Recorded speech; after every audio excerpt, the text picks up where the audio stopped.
Пакет санкций еще больше расширяет существующие финансовые ограничения, но они в основном касаются крупных отечественных компаний, которые напрямую работают на зарубежном рынке. Внутренний банковский сектор, перевод денег и другие операции физических лиц не пострадают, так как в нашей стране работает своя система банковских операций, аналог системы SWIFT, система быстрых переводов или СПБ, и для юридических лиц система СППС. Во-первых, Россия живет под санкциями с 2014 года, поэтому это для нас не новость. С тех пор страна и предприятия в России подготовились к возможным ужесточениям различным. Да?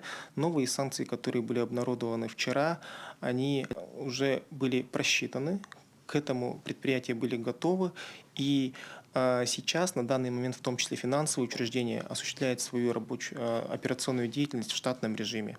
Что касается запрета экспорта товаров и технологий для авиационной и космических отраслей, а также запрета на предоставление связанных с ними услуг по страхованию, тут вопрос пока остается открытым. По словам Юрия Николаева, председателя постоянного комитета Госсобрания Илтумен по бюджету и финансам, этот вопрос сейчас прорабатывается как с федеральными властями, так и региональными, так как сегодня авиакомпания «Якутия» имеет ряд воздушных судов, которые обслуживаются американскими компаниями в том числе.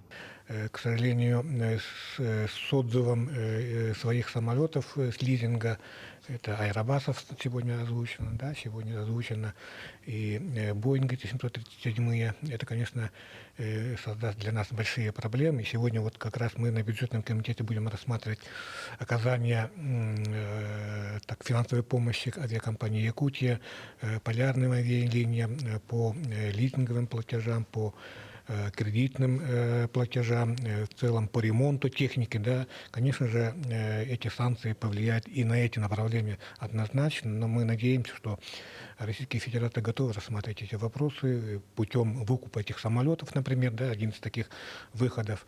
Что касается цен на технику, компьютеры и телефоны, то в столице региона ситуация пока под контролем. По словам предпринимателей, поставщики и дилеры еще не сообщали о росте цен на завозимую технику. Мы работаем по рекомендованным розничным ценам.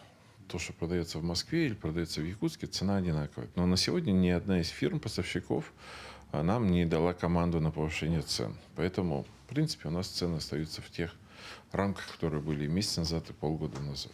Между тем, региональные власти подняли вопрос корректировки республиканского бюджета на этот год. Рассмотрение этого вопроса состоялось сегодня на заседании Постоянного комитета по финансам и бюджету Госсобрания Илтумен. Окончательное решение по нему будет еще не скоро. Комитет данный вопрос будет рассматривать еще несколько раз. Дмитрий Тымыров, Артем Алексеев, Семен Семенов, Якутск.